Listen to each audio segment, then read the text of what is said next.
B'ezrat Hashem, tonight we are going to be counting Yesod of Tiferet, and we are about to conclude the week of Tiferet, which we explained time after time. Tiferet is referring to beauty, to specific type of beauty, and Yesod of Tiferet is when beauty is attached to beauty.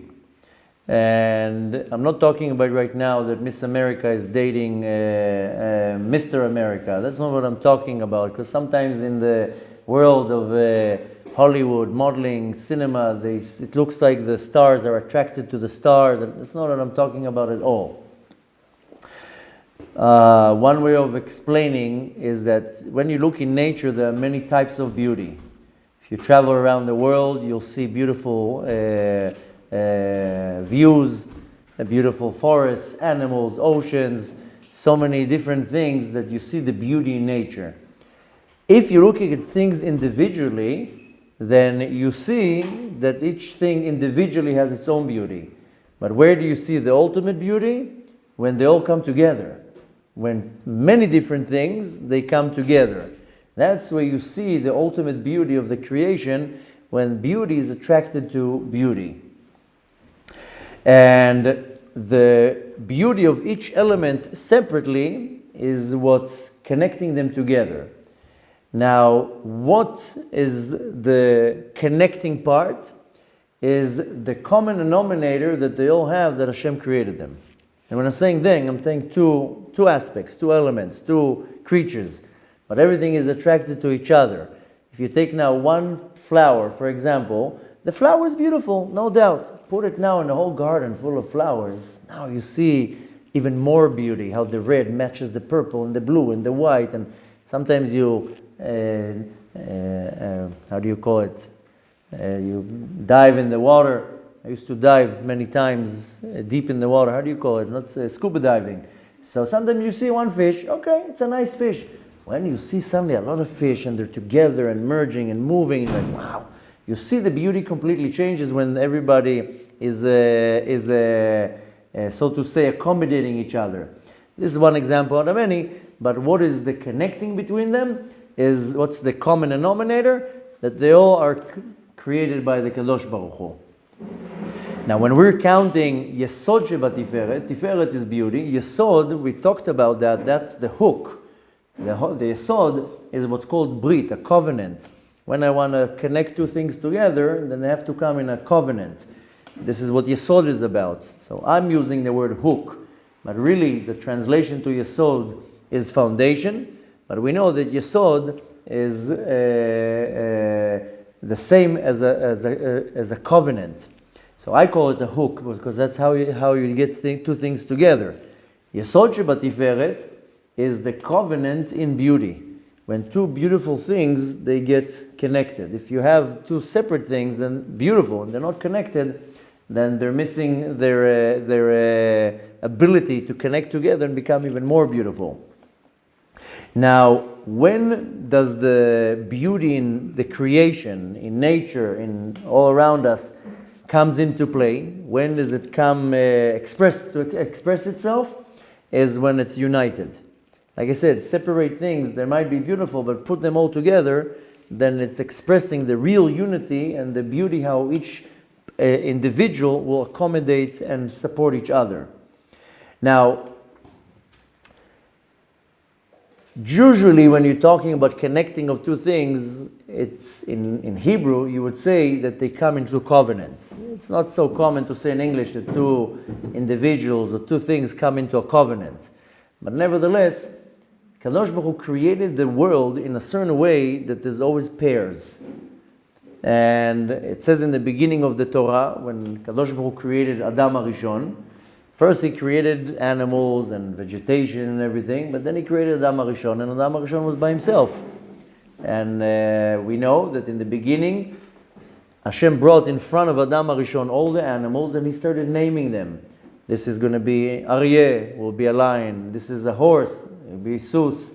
The Adam HaRishon saw the godly power that enlivens the animal, and he named it accordingly. But then Adam HaRishon said, I don't understand. Every animal has a mate. And in English it's less common, but in Hebrew, the animals have different names for the female and for the male. In English, very few animals. A lion is a lion. Okay, so you say a lionette, but or an ox and a cow. But nevertheless, in Hebrew, most of the animals, they have the way you say the female and the way you say the male. So Adam HaRishon couldn't understand, how come I don't have a mate, other half? So Hashem says, Lo tova al Adam liot le'evado. It's not good for a man to be by himself. Evra lo ezer kenegdo. I will create for him a helpmate, a pair. So we see in creation the Kadosh Baruch Hu does everything in pairs. Not everything, but the majority comes in pairs, especially in what's called Olam HaChai, in the world of living, animals and human beings. So, and the pairs, usually it's a female and a male. Now is not the time to go more deep to explain the idea of the female and the male, but you see in the physical world, usually the male is the giver and the female is the receiver. So even in the spiritual world, the male part is a giver and the female is a receiver, and there's a relation between the giver and the receiver. But when you're looking at the creation of the world, everybody has the desire to find their mate, to find their other half. Animals looking to mate, and needless to say that humans, most of their life they're looking to find their other half. When they're young, they're already dreaming, who am I going to marry? You know how many times my little girls are asking me, who's my husband? I don't know. Who am I going to marry? And then they think they marry each other. So they think the brother's going to marry the sister. Am I going to him or marry him? No. You're not going to be marrying your brother. But nevertheless, little girls, they're always pretending that they're brides. My older girl, since she was 5 years old, she's already preparing for the wedding. So, and then of course when you reach maturity, you go on a quest to find your other half. Some people find it fast, some people it takes them 20 years to find their other half. And even in nature you see that the animals are looking to find their mate. Sometimes in nature, it's not like with humans they build a home and so forth. Sometimes in nature the male and the female they meet, they mate and they separate. But in many creatures in nature they stick together. Nevertheless, we're constantly looking to find our other half. And the other half is not necessarily, now we can focus on marriage and relationships. By other half can be a mate, or I don't know if mate is the right word in English. In Hebrew you would say ben zug, a partner. Sometimes my partner is in business. Sometimes a partner is the one that I learn with, what is called the chavruta. So I'm not only talking about me looking for my other half, my wife. Sometimes you're looking for, even a lot of people are looking to have a good rabbi. It's also another ben zug, another relationship that one will accommodate the other. But nevertheless, what is the point of the connection that will connect two things together? Don't get hooked only on a man and a woman. This covenant can be also between a student and a teacher, and two partners, and two friends, or whatever it is, but has to be always a certain connection between two. And usually it's two opposites. What's the connection? Is this point in the root of the soul that is called Tiferet, that is called beauty, something beautiful. That's the connection. The way to kind of picture it, imagine now a puzzle. Now, if you have a jigsaw puzzle, this piece can only connect to this piece. It's not going to work with any other piece. You can have a 1,000-piece puzzle, 2,000 piece. This piece only will connect to this piece. What's the common denominator? That the point of connection in a puzzle, it's a certain shape. In our case, it's a certain point that is called Tiferet, a certain beauty that will make me and you connect in this way, and me and you connect in this way. And like a jigsaw puzzle, this piece doesn't connect with this one, so I don't have to connect with all the world, but there's certain people around me that I do have to connect with. Everybody has a point of beauty. That's how it's called in the Kabbalistic term, Nekudat Tiferet.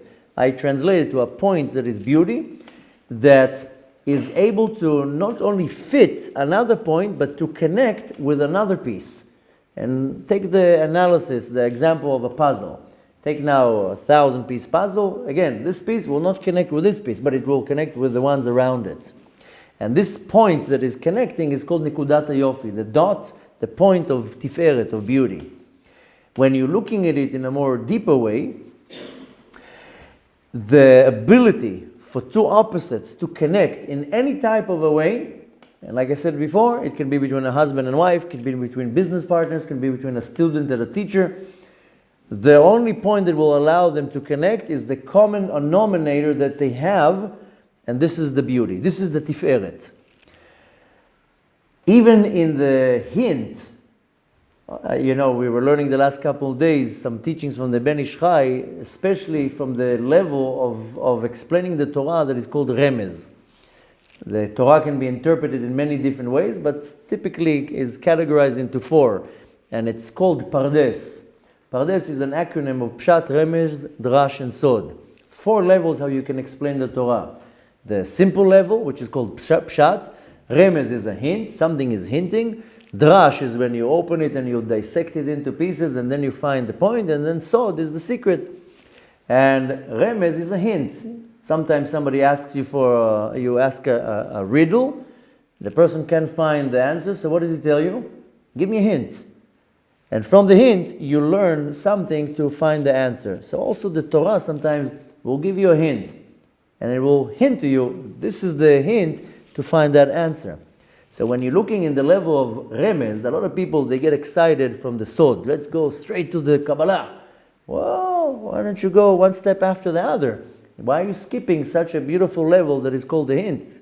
All the hints in the Torah. The last couple of days, we were learning a lot of these hints that we find in the words that reveal and expose beautiful depth in the Torah. So also here, you're looking at the word Yofi. Yofi is beauty. Constantly in this week we're talking about Tiferet, which is Yofi. And the word Yofi, if you write it Yud, Pei Yud, then it brings you to a numerical value of 100. And 100 is a number that symbolizes a whole, completion, because I don't know the word in English, I think it's called now I forgot the word. How do you call it that in a number like 100, you have 10 times 10 makes 100. How do you call it? A root? And a what? No, there has a word for that. How? No, for example, 16, then in square. So when two numbers, when you time them, they will give you another number. So 100 is a number of completion because it's the square of 10 and 10. And 10 is another number of shlemut, of perfection, of completion. So we see that even the Yofi, the Tiferet, the number 100 is the connection of two. Like a 10 and a 10 brings you the 100. So when we're looking at this idea is that the 2 points of beauty connect each other, so the beauty is the Tiferet. What is the connecting point? That's the Yesod. The Yesod is the hook, the part that will connect two things together. That's the covenant. So Yesod of Tiferet is that point that allows me to connect with the beautiful point of another person. Why do a man and woman get married? Because they find this point. And in our terminology, we say they fall in love, but spiritually, they find this point of beauty. And then they get into a covenant of marriage, and then they grow. Then they start fighting. But that's in the beginning, they're okay. After they'll start fighting. That's the path of growth. But nevertheless, that's how they get together. And it's like this in anything. So when I'm looking at the Yesod Shebatiferet, is finding the common denominator of the 2 points of this beauty to connect two things together. Now take it out of the realm of marriage, because a lot of people say, I'm already married for 30 years, I'm not looking for this other point. First of all, one thing to take out of it, not too long ago, if you noticed on Shabbat, we call people for the Torah, and after the person goes up to Torah, we give them a nice blessing. And one person came up to the Torah, and I blessed him. Usually it comes out autopilot. Some people I know what they need. Some people I don't know. I just asked. So one person got up to the Torah, and I blessed him that he should stand under a chuppah and Torah Masim Tovin and build a Bait Ne'eman B'Israel, a beautiful home. So after he got the blessing, he told me, I'm already married. Why are you giving me a blessing to get married? So I said, well, you should get married with your wife every day. That every day should be like the day that you marry your wife. I know people that are married for 30 years, but that's two strangers. He sleeps in that room, she sleeps in that room, can't stand each other. So even when you're married for 10 years, you want to get remarried with your husband, your wife, on a daily basis. Every day, this connection should be renewed. How people do, how do you call it, renewing the vows, or some people go to Vegas and just an excuse to go to Vegas, but they renew the vows. Somebody sent me a picture, we renew the vows. Well, what was wrong with the old ones? Why do you have to renew the old ones? But anyways, so even if a person is married for 20 years, 30 years, 5 years, doesn't matter. You still need to constantly search for this point of beauty that connects me with my wife. I mean, after 10 years, 20 years, 30 years of marriage, not always you like your spouse. Sometimes you had enough. That's it. I had it up to here. But nevertheless, you did fall in love 20 years ago. There is a common denominator. There's something connecting. Find that point. But one thing that we want to do, how to apply that, is that people around me, they have some type of mystical connection to me. There's a reason why we all live in the same city, in the same community. We're close to each other. How come I live here and you? I know people, they're very good friends of mine, that live far away. People around me are always, if it's not physically, then emotionally and spiritually, but there's always a connection. Some people, when there's no connection, you'll see them once in your lifetime and that's it, goodbye. And some people are constantly in your life. I need to know how to find this point, this Yesod of Tiferet, this common denominator that connects me with other people, and I constantly need to find the beauty in the other person. If I want to connect to any type of person in a state of a covenant, then it's only by finding this inner beauty that we have in common. So one person, what I have in common is that we like the same music. Another person, we like the same sports, whatever. We have the same way of thinking. But that's how you like another person. But some people around you, you don't see it so obvious, and you have to search for this Yesod of Tiferet, the point that can connect me with another person. Because really now, what we're missing to fulfill, to complete the coming of the redemption, is to know how to build bridges between me and other people. What we call Ahavat Israel, that you have this unconditional love to another person.